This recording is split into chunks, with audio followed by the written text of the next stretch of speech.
భారత మహిళా క్రికెట్ జట్టు ఈరోజు అద్భుతాన్ని సాధించింది. అయితే తాజ్‌మహల్ నిర్మాణానికి రాళ్ళెత్తిన కూలీలెందరో. అసలు మహిళా క్రికెట్ ఇంత దూరం రావడానికి ఈ ప్రస్థానం ఎక్కడ మొదలైంది? ఎలా మొదలైంది? ఎన్ని కష్టాలు పడ్డారో ఒక్కసారి ఆలోచిస్తేనే విచిత్రం అనిపిస్తుంది. అసలు భారతదేశంలో మహిళలు క్రికెట్ ఆడటం ఎప్పుడు మొదలెట్టారు? క్రికెట్ అనేది మహిళలకి సాధ్యమేనా? బ్రేకింగ్ ద గ్లాస్ సీలింగ్ అంటాం. అంటే కొన్ని ప్యాట్రియార్కల్, కొన్ని పురుషులకు మాత్రమే ఉంటాయి. అలాంటి ఒక గేమ్ క్రికెట్ అనమాట. ఆడాళ్ళు ఆడుతుంటే అసలు చూడలేరు, సహించలేరు కూడా. అటువంటి గేమ్ ఇది. అయితే ఇప్పుడు ఈ సంవత్సరంలో వరల్డ్ కప్ రాగానే అందరూ కూడా ఉమెన్ క్రికెట్ కప్ అని చెప్పి సెలబ్రేట్ చేసుకుంటున్నారు. సగం భారతం అని ఈరోజు హ్యాపీగా ఉందన్నమాట. దీని వెనకాల కథ ఏంటో ఒకసారి చూద్దాం. యాక్చువల్లీ దాదాపు 112 సంవత్సరాల క్రితం 1913లో ఆస్ట్రేలియన్ స్కూల్ టీచర్ ఒక ఆవిడ కేరళలో పనిచేస్తుంది కొట్టాయంలో. ఆవిడ పేరు యాన్ కెలీవ్. ఆవిడ కొట్టాయంలో గర్ల్స్ స్కూల్లో క్రికెట్ ఇంట్రడ్యూస్ చేస్తుంది అనమాట. క్రికెట్ అనేది మొదట్లో ఫస్ట్ టైం కేరళలో కొట్టాయంలో మహిళలకి స్టార్ట్ అయింది 1913లో. అయితే ఆవిడ ఊహించుండదు, సరిగ్గా 100 సంవత్సరాల తర్వాత మహిళా ప్రపంచ క్రికెట్ కప్నే భారతదేశం గెలుస్తుందని ఖచ్చితంగా యాన్ కెలీవ్ ఊహించే ఉంటారనమాట. కానీ ఆవిడ ఏదైతే ఆ బీజం నాటిందో అది ఇప్పుడు వటవృక్షం, మహావృక్షం అయిపోయింది. ఆ తర్వాత మనం చూస్తే కనుక మహిళా ప్రపంచ క్రికెట్ కప్ స్టార్ట్ అయిన తర్వాత భారతదేశానికి సంబంధించి women's cricket association of India start అయింది 1973లో. అది 2006 దాకా ఉందన్నమాట. అయితే ఉమెన్ క్రికెట్ అసోసియేషన్ నామమాత్రం పేరుకుంది కానీ అస్సలు ఫండింగ్ ఉండేది కాదు. ఫారిన్ టూర్స్కి డబ్బులు ఉండేవి కాదు. ట్రావెలింగ్ కోసం ఉమెన్ క్రికెటర్స్ ఎవరైతే ఉన్నారో వాళ్ళు ఈవెన్ భారతదేశంలో మ్యాచెస్ ఆడాలన్నా, చిన్న చిన్న టోర్నీస్ ఆడాలన్నా ట్రైన్స్లో జనరల్ కంపార్ట్మెంట్స్లో కింద పడుకుని ప్రయాణం చేయాల్సిన పరిస్థితి అంట. మ్యాచ్ ఫీజు కూడా వచ్చేది కాదంట. అంతెందుకు ఒకసారి మన అమ్మాయిలందరూ కూడా క్రికెట్ ఆడటానికి న్యూజిలాండ్ వెళ్ళారంట.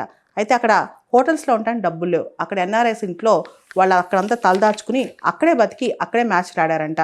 మందిరా బేడి మనందరికీ తెలుసు, చాలా ఫేమస్ యాక్ట్రెస్ ఆవిడ. ఆవిడ వచ్చిన యాడ్ మనీ అంటే ఆవిడ యాడ్ చేసి ఒక అడ్వర్టైజ్మెంట్ చేసి ఆ వచ్చిన మనీ ఉమెన్ క్రికెటర్స్కి ఇచ్చారంట. అట్లా కిట్లు కొనుక్కోవడానికి డబ్బులు ఉండే కాదు, సూట్ కేసులు కూడా కొనుక్కోవడానికి డబ్బులు ఉండే కాదు, వాళ్ళ దగ్గర సూట్ కేసులు కూడా మోయటానికి మనుషులు ఉండేవాళ్ళు కాదు. ఈ అమ్మాయిలు మోసుకుని వెళ్ళేవాళ్ళంట. ఎక్కడైతే 20 మంది 30 మంది ప్లేయర్స్ ఉంటారో 2-3 బాత్రూమ్స్లో సర్దుకునేవాళ్ళంట. వాళ్ళకున్న వాష్రూమ్స్ కూడా సరిపోయాయి కాదంట. ముఖ్యంగా వీళ్ళకి పూర్తిగా బ్లాంకెట్స్ కూడా ఉండే కాదు, కప్పుకోవడానికి దుప్పట్లు కూడా సరిగ్గా ఉండే కాదంట. వాళ్ళు సొంతంగా కొనుక్కోవాల్సిన పరిస్థితి. చాలా సందర్భాల్లో నేల మీద పడుకున్నారంట ఫారిన్ కంట్రీస్ కూడా వెళ్ళి. అటువంటి స్థితిగతుల నుంచి ఈరోజు మన మహిళా క్రికెట్ జట్టు ప్రపంచంలో జగజ్జేత అయిందనమాట. ఇక్కడ మనం చూస్తే కనుక ఈ women cricket association of India 2006 వరకు కూడా చాలా నత్తనడక నడిచిందంట. మనం చూస్తే 2006లో బీసీసీఐ వాళ్ళు ఉమెన్ క్రికెట్ని కూడా టేక్ ఓవర్ చేశారు. ఆ తర్వాత ఉమెన్ క్రికెట్కి కొత్త వచ్చినట్టయింది. అప్పటి నుంచి కూడా ఉమెన్ క్రికెటర్స్కు కాస్త మ్యాచ్ ఫీజు రావడం స్టార్ట్ అయిందంట. 2005 వరకు మహిళా క్రికెటర్స్కి యాన్యువల్ కాంట్రాక్ట్స్ కూడా ఉండేవి కాదంట. పెద్ద పెద్ద క్రికెట్ ప్లేయర్స్కి A+B+C ఇస్తారనమాట. వాళ్ళకి యాన్యువల్గా బీసీసీఐ డబ్బులు పే చేస్తాయి. ఉదాహరణకి విరాట్ కోహ్లీ, రోహిత్ శర్మ వీళ్ళందరికీ కూడా యాన్యువల్ కాంట్రాక్ట్స్, చాలా భారీ మొత్తంలో యాన్యువల్ కాంట్రాక్ట్ ఫీజు ఉంటుంది అనమాట. కానీ మహిళా క్రికెటర్స్కి 2005-6 వరకు అసలు యాన్యువల్ కాంట్రాక్ట్స్ లేవు. ఈ మధ్యకాలం వరకు కూడా సరిగ్గా లేవంట. మ్యాచ్ ఫీజు ఉండేది కాదు. కొన్ని సందర్భాల్లో మ్యాచ్కి 1000 రూపాయలు మాత్రమే వచ్చాయంట. కోచెస్ ఉండేవాళ్ళు కాదు, సపోర్టింగ్ స్టాఫ్ ఉండేది కాదు, ఫిట్నెస్ ట్రైనర్స్ ఉండేవాళ్ళు కాదు, న్యూట్రిషన్స్ ఫుడ్ ఉండేది కాదు, పే ఉండేది కాదు. అండ్ తల్లిదండ్రులు ఆడపిల్లని ఎంతో దూరం పంపించాలంటే ఖచ్చితంగా ఇన్ఫ్రాస్ట్రక్చర్ కానీ, సెక్యూరిటీ కానీ ఇవన్నీ చూస్తారు కదా. ఇవన్నీ దాటుకుని ఎంతమంది ఈ పునాదులు వేశారంటే అనేక సవాళ్ళని ఎదుర్కొని వచ్చిన వాళ్ళు చాలామంది ఉన్నారు. చాలా పెద్ద కథే ఉంది భారత మహిళా క్రికెట్ జట్టు వెనకాల.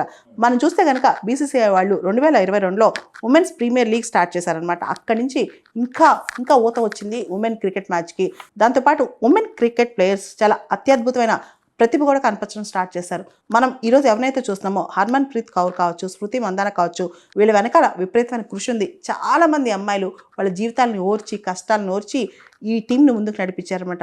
అసలు మహిళా క్రికెట్కి ఇంత ఆదరణ పెరగడానికి భారతదేశంలో వెనకాల ఉన్న క్రికెటర్స్ ఎవరైతే మహిళా క్రికెటర్స్ ఉన్నారో వాళ్ళని ఈ టైంలో మనం తలుచుకోవాలి. ముఖ్యంగా అంజుమ్ చోప్రా, ఈవిడ ఇంతకుముందు మహిళా క్రికెట్ టీంకి కెప్టెన్ అనమాట. ఈవిడ 100 ODIs 100 వన్డే ఇంటర్నేషనల్ పూర్తి చేసిన ఫస్ట్ ఇండియన్ ఉమెన్ అని చెప్పొచ్చు అనమాట. ఆ తర్వాత నీతూ డేవిడ్, ఈవిడ చాలా బెస్ట్ బౌలర్ అని చెప్పొచ్చు. ఒక మ్యాచ్లో 8 వికెట్లు తీసిందంట ఇంగ్లాండ్కి వ్యతిరేకంగా 1995లో. అంతేకాదు నీతూ డేవిడ్ వన్డే ఇంటర్నేషనల్స్లో 100 వికెట్స్ తీసిన తొలి మహిళ అని చెప్తుంటారు. తర్వాత మిథాలీ రాజ్, ఈవిడ ఉమెన్ వన్డే ఇంటర్నేషనల్లో హైయెస్ట్ రన్స్ చేశారనమాట. అంతేకాదు ఈవిడ ఇండియన్ ఉమెన్ క్రికెట్ టీంకి కెప్టెన్సీ కూడా చేశారు.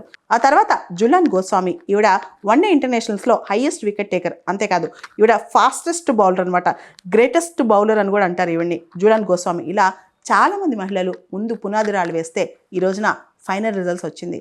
చాలామంది డోర్ నాక్ చేస్తే ఈ రోజున డోర్ ఓపెన్ అయింది. చాలామంది పై వరకు ఎక్కితే ఈ రోజున ఆ పైన ఇంకొక స్టెప్పే కదా అని ఇంకొక టీం ఎక్కగలిగింది. ఈ టీం గెలుపు వెనకాల అనేక మంది మహిళా క్రికెటర్ల యొక్క సాక్రిఫైజెస్ ఉన్నాయి, ఛాలెంజెస్ ఉన్నాయి, ఓర్పు ఉంది, సహనం ఉంది. అందుకనే భారతదేశం మహిళలందరికీ కూడా ఎవరైతే క్రికెట్ టీంలో ఇంత ముందు తీసుకెళ్లారో వాళ్ళందరూ కూడా పెద్ద సెల్యూట్ చెప్తుంది ఈరోజు.